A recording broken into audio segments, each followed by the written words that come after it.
सगळी गर्दी जणू कुठेतरी गायब झालेली होती. तिला ते जरा विचित्रच वाटलं, पण तिने इग्नोर केलं. हां, एक होता अनयने त्याची ओळख मित्र म्हणून करून दिलेली.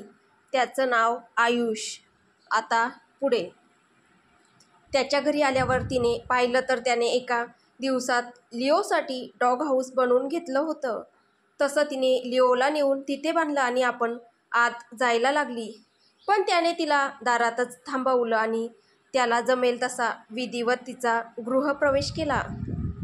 आत आल्यावर ती सोफ्यावर बसली तसं त्याने तिला पाणी प्यायला दिलं आणि स्वतःलाही घेतलं.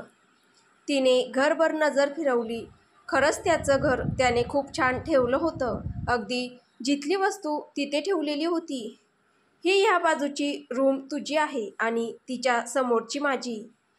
ती घरच पाहत होती. तोच त्याचा आवाज आला. तुझ्या बॅग मी आत नेऊन ठेवल्या आहेत. तू तुझं सामान सेट कर. तोपर्यंत मी डिनरचं पाहतो. तो बोलतच किचनकडे जातो. म्हणून मग ती रूममध्ये निघून जाते. खरं तर तिथे तिच्यासमोर थांबणं त्याला खूप ऑकवर्ड वाटत होतं. म्हणून मग तो पटकन डिनरचा बहाणा करून तिथून पळाला होता. सेम सिच्युएशन मयुरीचीही होती. त्या दोघांनाही त्यांच्यातील ऑकवर्डनेस घालवायला काही पुढाकार घ्यावाच लागणार होता. काही वेळ असाच गेला. मयुरी तिचं सामान अजून पण सेट करत होती. तोच तिच्या डोअरवर टकटक झाली आणि त्या पाठोपाठ अनयचा आवाज आला. तुझं सामान लावून झालं असेल तर डिनर रेडी आहे. जेवायला चल. हो, आलेच 5 मिनिटात. ती बोलते आणि पटकन तिचं राहिलेलं सामान पटापट लावायला लागते. 5 मिनिटात ती बाहेर येते. तिने एक ब्लॅक आणि व्हाईट कॉम्बिनेशनचा नाईट ड्रेस घातलेला असतो. ती डायनिंग टेबलजवळ येते तर त्याने ही व्हाईट टी शर्ट आणि ब्लॅक नाईट पॅन्ट घातलेली असते. तो तिला आलेलं पाहून छानशी स्माईल देतो. ती चेअरवर बसते, पण तिला काहीतरी चुकल्यासारखं वाटत असतं. लिओ, मी लिओला ती पुढे काही बोलण्याआधीच तिची नजर समोर खाली डॉग फूड खाणाऱ्या लिओवर पडते. ह्याने लिओला खायला पण दिलं? जेवायचं? तो लिओकडे पाहणाऱ्या तिला भानावर आणत बोलतो. हो. तो स्वतःसाठी आणि तिच्यासाठी ही प्लेटमध्ये जेवण घेतो. ते जेवण त्याने बनवलेलं होतं, पण खूपच चविष्ट होतं. जेवण खूप छान झालंय. ती त्याच्याकडे पाहत बोलते. थँक्स. ॲक्च्युली मला आवडतं जेवण बनवायला, त्यामुळे आधीपासूनच सवय आहे. मला कधीच नाही जमणार एवढं चांगलं जेवण. कुणी शिकवलंच नाही आणि ती पुढे बोलता बोलता थांबते. तिला तिच्या आईची आठवण येते. त्याने तर तिला त्याच्या फॅमिलीबद्दल काहीच विचारलं नव्हतं, त्यामुळे ती त्याला काय सांगणार? डोंट वरी, मी शिकवेन, त्यात काय एवढं? ती विचारत असतानाच अनयचा आवाज येतो. मला आवडेल. तो हसतच बोलतो. त्याची ती स्माईल खरंच वेड लावणारी होती आणि ती गालावरची खळी तर सांगायलाच नको. तिने वेड लावलं. मयुरी नकळत त्या छोट्याशा स्माईलमध्ये अडकली आणि तो तिला त्याच्याकडे असं एकटक पाहताना पाहून पुन्हा हसला. जेवण आवरले तसं तिने तिथल्या प्लेट्स वगैरे उचलल्या आणि किचनमध्ये नेल्या, पण त्याने तिला त्या साफ करू दिल्या नाही. त्याने तिला बळजबरीने झोपायला पाठवले आणि आपण किचनमधलं आवरून झोपायला गेला. सकाळी मयुरीला जाग आली तेव्हा एक क्षण तिला वाटलं काल जे काही घडलं ते एक स्वप्न असेल आणि तिने डोळे उघडल्यावर ते स्वप्न सगळं कुठेतरी गायब होऊन जाईल. ते वाईट आहे की चांगलं याचा विचार करण्याच्या मनस्थितीत ती नव्हतीच. तरीही बस तिला मनाच्या कोपऱ्यात कुठेतरी वाटत होतं की ते एक स्वप्न असावं. पण अर्थातच तिने डोळे उघडताच एक सफेद रंगाची अनोळखी भिंत तिला दिसली आणि ते स्वप्न नाही यावर शिक्कामोर्तब झाले. Good morning Mayuri. नेहमीच्या सवयीप्रमाणे तिने स्वतःलाच गुड मॉर्निंग विश केले आणि उठून बसली. तिने घड्याळात वेळ पाहिली तर जवळजवळ 8 वाजत आले होते आणि तिचं ऑफिस 9 वाजता असायचं. ती घाईने उठली आणि बाजूच्याच टेबलला धडकली. ओ, सवय करून घे मयुरी, आता तुला इथेच राहायचंय. ती पाय चोळत स्वतःशीच बोलते आणि वॉशरूमकडे पळते. 15 मिनिटात ती आवरून बाहेर येते. तिने व्हाईट गुडघ्यापर्यंतचा टॉप, ब्लू जीन्स घातलेली, त्यावर गळ्यात व्हाईट स्कार्फ गुंडाळलेला. केसांचा उंच बो घातलेला आणि चेहऱ्यावर मेकअपच्या नावावर फक्त डोळ्यात काजळ आणि दोन्ही भुवयांच्या मधोमध थोडं वर एक व्हाईट टिकली लावलेली. बोमधून निघालेल्या काही बटा चेहऱ्यावर रेंगाळत होत्या. मयुरी रूमबाहेर आली तर अनयच्या रूमचं डोअर बंद असतं. तिला वाटतं की तो अजून उठला नसेल. काल पण त्याने जेवण बनवलं होतं. आज मी नाश्ता बनवते स्वतःशीच बोलत ती किचनकडे जायला लागते. पण किचन समोर आल्यावर पुढे पाहून जागेवरच उभी राहते. समोर अनय पूर्ण ब्लॅक 3 पीस सूटमध्ये उभा राहून कॉफी बनवत होता. तो ऑफिससाठी पूर्ण रेडी झालेला होता. सहज त्याची नजर समोर गेली तर समोर मयुरी पूर्ण रेडी होऊन उभी होती आणि डोळे मोठे करून त्याच्याकडे पाहत होती. गुड मॉर्निंग मयुरी, तो गालात हसतच तिच्याकडे पाहत बोलतो. हो गुड मॉर्निंग. ब्रेकफास्ट तयार आहे. बस अजून 5 मिनिट लागतील. तो आश्चर्याने भरलेल्या तिच्या चेहऱ्याकडे पाहत बोलतो. तू हे सगळं का करतोय? म्हणजे मम्मी केलं असतं ना? ती थोडं पुढे हेत बोलते. का? म्हणजे मुलीच करतात ना सगळीकडे ही काम? असं कुठे लिहिलंय का की ही काम फक्त मुलींनीच केली पाहिजे म्हणून? तो एक भुवई उंचावत बोलतो. नाही ना. मग तिथे डायनिंग टेबलवर वेट कर. माझा आलोच मी. बोलून तो पुन्हा त्याच्या कामात व्यस्त होतो. नाईलाजास्तव मग ती गपचूप जाऊन एका खुर्चीवर बसते. पण अचानक तिला लिओची आठवण येते आणि ती बाहेर जाते. बाहेर लिओ मस्त कोवळं ऊन खात बसलेला असतो. ती त्याच्याजवळ जाते तसं तो त्याची शेपूट जोरजोरात हलवत त्याचा आनंद व्यक्त करतो. तीही त्याच्या डोक्यावरून हात फिरवत त्याला गोंजारायला लागते. लिओ, काल मी योग्य निर्णय घेतला ना रे? मला तर काहीच कळत नाहीये. जाऊ दे, जास्त विचार केला ना तर डोक्याचा भुगा होणार माझ्या. तुझं मस्त आहे ना? कसलं टेन्शन ना कसली चिंता. ती लिओला गोंजारत स्वतःशीच बोलल्यासारखं बोलते. बरं लिओ, ही नवीन जागा तुला आवडली का रे? तू राहशील ना इथे दिवसभर एकटा? तो नक्कीच राहील. तेवढा हुशार नक्कीच बनवलंय तू त्याला. अचानक मागून अनयचा आवाज आला. तर तू म्हणत मयुरी अचानक दचकून उभी राहते. हा ते म्हणजे मी तुला ब्रेकफास्टसाठी बोलवायला आलो होतो. तो तिला दचकलेलं पाहून तोंड बारीक करत बोलतो. ओ, आलेस मी. ठीक आहे, लवकर ये म्हणत तो आत निघून जातो. थोड्या वेळाने मयुरी आत येत तिच्या चेअरवर बसते तसं अनय तिच्यासमोर कॉफीचा मग आणि पोह्यांची प्लेट ठेवतो व स्वतःला पण घेतो. मी टिफिन रेडी केलाय. मला माहीत नाही तुला चालेल की नाही, पण बटाट्याची भाजी केली. पण मयुरी काहीच न बोलता बस हो म्हणून मान हलवते. आता तर त्यालाही कळत नाही काय बोलावं म्हणून. मग तो गप्प बसतो. मयुरी, मला माहीत आहे की थोडा वेळ गेल्यावर अनय पुन्हा बोलायला लागतो. आपण ज्या प्रकारे लग्न केलंय त्यामुळे तुला मला आणि मला तुला ॲक्सेप्ट करायला वेळ लागेल. आणि ते बरोबरही आहे. पण निदान तोपर्यंत तरी आपण फ्रेंड्स म्हणून तर राहूच शकतो ना? तुझी हरकत नसेल तर? त्याचं बोलून झाल्यावर तो मयुरीकडे पाहतो तर ती त्याच्याकडेच पाहत असते.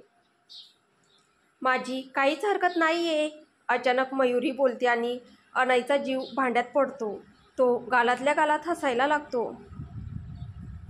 हसायला काय झालं? मी जोक नाही केलाय. ती काहीसं चिडत बोलते.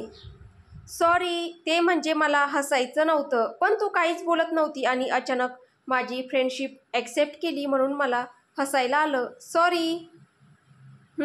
ठीक, पण माझी एक अट आहे. हो बोल ना, मी ऐकतोय. ते म्हणजे काय? आपण काही दिवस तरी हे लग्न आपल्यातच ठेवू शकतो. योग्य वेळ आल्यावर आपण स्वतःच हे जग जाहीर करू. पण तोपर्यंत प्लीज. माझी काहीच हरकत नाहीये. जशी तुझी इच्छा. बरं, आता मी निघतो. मला लेट होतंय. पण तू कशी जाशील?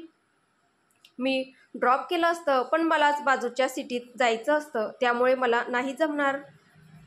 अनय तिला म्हणतो. इट्स ओके, मी कॅबने जाईल. बस मला तेवढंच सांग, काय इथे जवळपास कुठे लायब्ररी आहे का? संध्याकाळी येताना मला जायचंय, थोडंसं काम होतं. मी तुला ॲड्रेस मेसेज करतो. तो शूज घालत बोलतो. Bye, good day. तो दरवाजा उघडत बोलतो. Bye and same to you. तो निघून जातो तसं ती धम्म करून सोफ्यावर बसते. तोच परत दरवाजा उघडला जातो आणि अनयचा चेहरा आत येतो. सॉरी, मी सांगायचं विसरलो. घराची डुप्लिकेट की तुझ्या रूममध्ये बेडच्या डाव्या बाजूच्या फर्स्ट ड्रॉवरमध्ये आहे. आणि आता खरंच बाय म्हणत तो तिचं उत्तरही न ऐकता निघून जातो. तो आल्यावर गडबडून उभी राहिलेली मयुरी परत बेडवर न बसता तिच्या रूममध्ये गेली. तिची पर्स, मोबाईल, बाकी सगळं सामान आणि ती की घेऊन तीही घराबाहेर पडली. लिओला बाय केलं आणि निघून गेली तिच्या ऑफिसकडे. इकडे अनयने एक 15 मजली बिल्डिंगसमोर त्याची कार थांबवली. तसं एक जण धावत त्याच्या जवळ आला. त्याने अनयसारखाच 3 पीस सूट घातलेला होता. बस त्याचा रंग रॉयल ब्लू होता. दिसायलाही तो अनयच्या थोडीच तोड होता. यार अनय, किती उशीर, मी कधीचा तुझी वाट पाहतोय, जरा लवकर यायचं ना. ती व्यक्ती वैतागत बोलते. मी बॉस आहे आणि मी कधीही येऊ शकतो, सो प्लीज निदान मला तरी लवकर यायला नको सांगूस. अनय कार बाहेर येत बोलतो. मिस्टर बॉस, तुम्ही विसरला असाल तर आठवण करून देतो की आज तुमच्याही वरचा बॉस म्हणजे तुमचे आजोबा येणार आहे. तेही तुमचं मॅरेज सर्टिफिकेट पाहायला. माहीत आहे मला, पण अजून आले नसणार रे दादू. तुझे दद्दू, तू लग्न केलंय हे ऐकूनच इतके खुश झाले आहे की सकाळी 6 वाजेपासून इथे येऊन थांबले. बाय द वे, हे लग्न आताच जग जाहीर नाही करायचं हे सांगितलंस का तू तिला? सगळं काही रेडी आहे आणि ती स्वतःच म्हणाली आहे की या लग्नाबद्दल आपण वेळ आल्यावर सगळ्यांना सांगू. बाय द वे आयुष, तिच्या सिक्युरिटीचं काय केलंय तू? चालत चालत अनय बोलतो. सगळी खात्री केली आहे. आपला एक माणूस 24 तासात, ती जेव्हा कधी तुझ्यासोबत नसेल तेव्हा तिथे आपला माणूस सावलीसारखं तिच्या सोबत असेल. ठीक आहे. आणि माझी आयडेंटिटी चेंज करायचं काय झालं? तेही झालंय. तू बरोबर 1 महिन्याने त्यांच्या ऑफिसमध्ये बाय ट्रान्सफर म्हणून जाशील. ओके थँक्स म्हणत अनयही निघून जातो. त्याच्या पाठोपाठ आयुषी त्याला आवाज देत त्याच्या मागे निघून जातो. आता हे जवळपास त्यांचं रोजचं रुटीन झालं होतं. सकाळचा नाश्ता आणि टिफिन अनय बनवायचा. दोघेजण आपापल्या टायमिंगला घराबाहेर पडायचे. मयुरी संध्याकाळी लवकर यायची म्हणून ती थोडा वेळ लायब्ररीत जायची. तिथून आल्यावर रात्रीचं जेवण तिच्याकडे असायचं. ते बनवून ती अनयची वाट पाहत पुस्तक वाचत बसायची. तो आल्यावर जेवण वगैरे आटोपल्यानंतर थोडा वेळ गप्पा मारायचे. दिवसभर काय काय झालं नाही ते सांगायचे आणि मग आपापल्या रूममध्ये निघून जायचे. आणि सुट्टीच्या दिवशी त्याचा सगळा वेळ हा फक्त तिचा असायचा. ती म्हणेल तिथे फिरायला जायचं, ती म्हणेल ते करायचं. अर्थात तीही त्याची मर्जी विचारायची. या 1 महिन्यात मयुरीला अनयबद्दल इतकं नक्कीच कळालं होतं की तो एक मनाचा खूप चांगला व्यक्ती आहे आणि एक परफेक्ट मॅरेज मटेरियल मुलगा आहे. प्रत्येक कामात एकदम परफेक्ट. तो तिला घरातल्या सगळ्यात कामात बरोबरीने मदत करायचा. तिचा एकटेपणा दूर करण्याचा प्रयत्न करायचा. तिच्या आवडीनिवडी त्याने जाणून घेतल्या होत्या आणि त्यानुसार रात्रीचं जेवण बनवायचा प्रयत्न करायचा. आणि नकळत तिलाही हे सगळं आवडायला लागलं होतं. पण सतत तिला असं जाणवायचं की काहीतरी आहे जे तो तिच्यापासून लपवतोय. तरी ती त्याला काहीच म्हणायची नाही, कारण त्याने तिला सांगितलेलं होतं की वेळ आल्यावर तो तिला सगळं खरं सांगेन आणि तिचा त्याच्यावर विश्वास होता. या सगळ्यात तिला लग्नाचा निर्णय घेतल्याबद्दल मनात कुठेतरी समाधान वाटायचं, कारण तिच्या आयुष्यातला एकटेपणा जवळपास संपत आला होता. नकळत तिला घरी जायची ओढ लागायची. लायब्ररीत सुद्धा जास्त वेळ थांबायची नाही ती. आज मयुरी ऑफिसला आली तर तिला जाणवलं की आज ऑफिसमध्ये काही जण जरा जास्तच एक्सायटेड आहेत. पण ती कोणालाच काहीच न विचारता तिच्या डेस्ककडे निघून जाते. थोड्या वेळाने त्यांचे ब्रँच मॅनेजर तिथे येतात. May I have your attention please? ते सगळ्यांना उद्देशून बोलतात. तसेच सगळेजण त्यांच्याकडे पाहायला लागतात, मयुरी सोडून.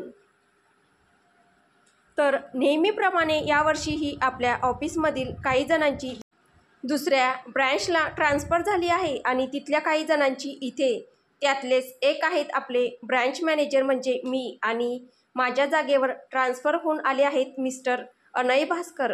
प्लीज त्यांचं स्वागत करा.